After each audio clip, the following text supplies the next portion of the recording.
Today, November 5th, marks exactly 1 year until Election Day 2024.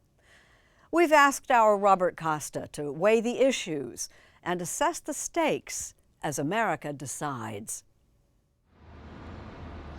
The Dubliner is a different sort of Washington monument, an Irish pub on Capitol Hill. Here, legendary Speaker of the House Tip O'Neill keeps a watchful eye over the bar, and small talk often strays into politics. The election's a year away. I mean, what's at stake?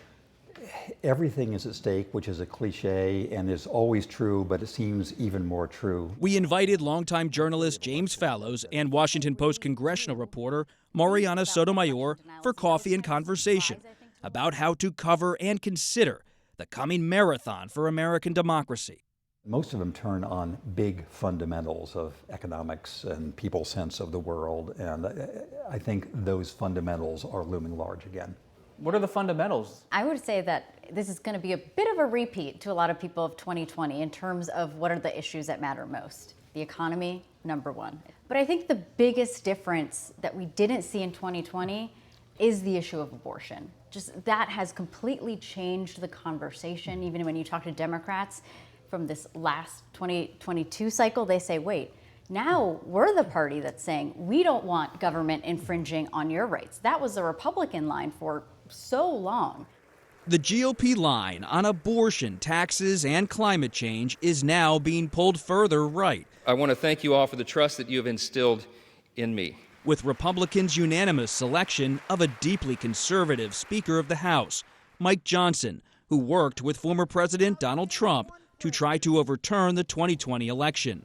There's now an election denier as the new Speaker of the House. What does that mean for 2024? Well, Democrats are trying to basically inform the public, look, this is who this man is. And there are concerns even from those vulnerable Republicans who live in those swing districts who will be faced with all of these attacks about extremism, election denialism. Now, it's just an extra hurdle for those vulnerable Republicans. 77-year-old former President Trump's legal troubles, including 2 prosecutions for attempting to block the certification of the 2020 election, have so far done little to hurt his standing. But their impact on critical swing voters remains to be seen. Folks, stick with it. President Joe Biden will be running on low unemployment and his policy wins on climate and infrastructure. Biden also receives strong marks from most Democrats and even some Republicans on Ukraine and the Middle East. But voter frustration with lingering inflation and concern about age, Biden turns 81 in 2 weeks, remain. It's interesting to see just which parties are talking about age. Republicans don't talk about it that much. They know that Trump is older, but it's not something that you even hear Republican lawmakers, Republican voters talking about too much. It is an issue among Democrats because Democrats are talking about it. Democrats have made age an issue, and that is now being reflected on Biden. And it is a fair question. The president has said it himself. They just need to find a good defense to explain that he can still be able to do this, because it is a legitimate fear and question that voters have. As the one literal grandfather at the table, I think that the way Biden can properly position himself is in the mode of Dwight Eisenhower or Harry Truman, two relatively uncolorful, relatively non-rhetorically gifted presidents whose selling point became that they were steady hands at the controls. And so I think that Biden could do worse than thinking of Dwight Eisenhower, a Republican. Steadiness is certainly in short supply these days. Another possible federal shutdown is just 12 days away. Republican Speaker Johnson has tied aid to Israel to cuts in the IRS budget, even though the Congressional Budget Office says that could balloon the deficit.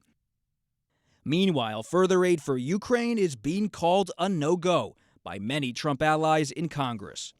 Amid this drumbeat of difficult headlines, Pew Research finds fewer Americans are closely following the news than 7 years ago. That led us to a final question about what's ahead for our own profession. But Washington, especially the press corps, we often just seem to be burdened by assumptions and conventional wisdom about how these elections are going to play out. Given the unknowability of elections, we're always surprised. Maybe it means that we collectively should spend less time trying to predict what's going to turn out because we're bad at it. You know, bookies in the sports worlds, they have to pay off, and we don't really have to pay off that often. This is basically an impossible task of predicting exactly how people are going to vote. Maybe this means we recognize its impossibility and spend more time on other things than forecasting. And after covering this next election, I hope you can both join me here at this table. We won't order coffee. We can each get a pint of something stronger. Survived another election. It's a deal.